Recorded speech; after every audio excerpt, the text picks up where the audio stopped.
Правительство региона договорилось с Монди о поставке пиловочника малым деревообрабатывающим предприятиям южных районов Коми, причем по приемлемым для них ценам.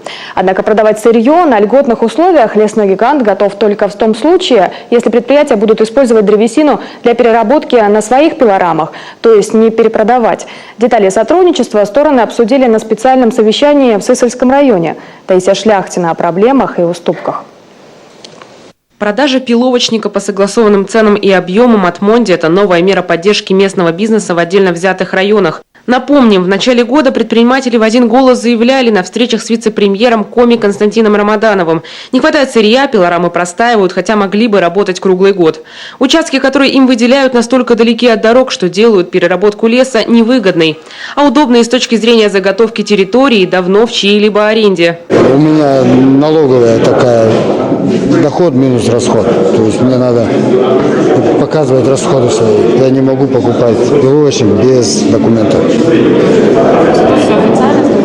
Все официально, с документами, устроенные люди. В правительстве региона проблемой дефицита пиловочника занялись всерьез. Константин Рамаданов лично вел переговоры с руководством Монди. Итогом стала договоренность с СЛПК. Монди готова поддерживать малые лесные предприятия, продавать и доставлять им сырье на льготных условиях. Но если те не будут пиловочник перепродавать. Если такие факты будут иметь место, заключаемые договоры со спекулянтами немедленно расторгнут. Есть уже договоры с несколькими предприятиями между Монди и это предприятие. И мы видим просто между план, какой мы запросили, и факт, очень большая разница.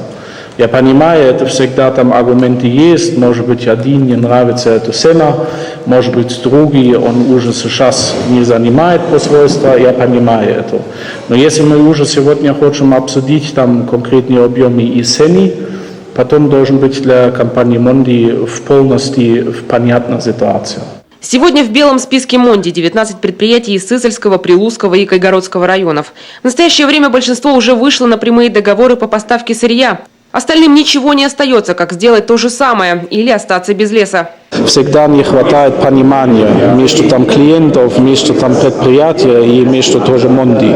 И если мы не слушаем людей, мы не понимаем, как рынок работает, какие проблемы есть, что мы там правильно или неправильно сделать.